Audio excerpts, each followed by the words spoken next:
We relocated here with my job back in January of 2020.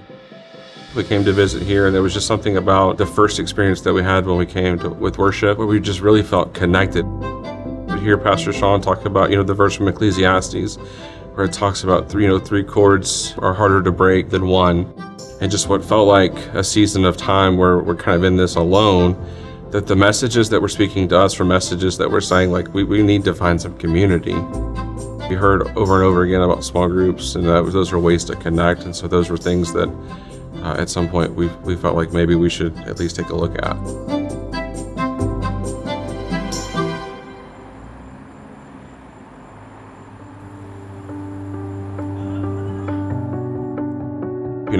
It wasn't a right away thing. It wasn't, I didn't reach out and say, okay, tomorrow I'll be there. It was, I reached out and then we gave it a day or two, and then that became a week, and that became 2 weeks. But God was still pressing on my heart, hey, just step out there, let's do this. At some point it felt like it was more important to be involved in a small group than to keep making excuses of why it didn't make any sense. And even if there's things about small group that initially seem uncomfortable, and the idea of going to someone's home, meeting people that we don't know, this is what we're being led to do, that God is telling us to do it. Walking in on day one, within a matter of moments, all it took was to get out of the car and walk inside. And within 5 minutes, all of those fears were gone. And there hasn't been any thoughts or second guesses at all about, is this the right place? Because it's absolutely the right place to be. And the blessings are so much more valuable than the anxiety of the initial moment of what if. Things that stood out the very first time, I remember, Jordan was, praying and talking.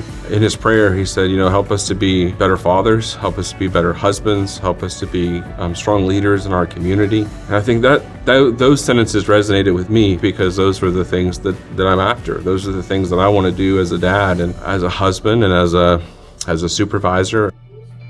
Help us to be the best men, dad, fathers we can be in our families, in our community, and in our church. Watch over our church leaders and help them to make great decisions. A portion of our time is spent on catching up. Let's understand the week that we've had since the last time we had a chance to meet. Let's talk about what's going on in our world. Let's share some prayer requests, and let's move into a time of Bible study. And then in the time of Bible study, I think what's been really great is that I don't have to know everything about everything. I'm in a room of people, and we're all working together to be just a little bit better and be a little bit closer to God than what we were when we came in today. I think those are the things that far outweigh the initial anxiety or the thoughts of, well, what if they don't like me? Or what if I don't have enough time?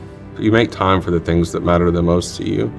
And in this case, what matters most to me is being closer to God and being a good example to my children and being a godly man for my wife.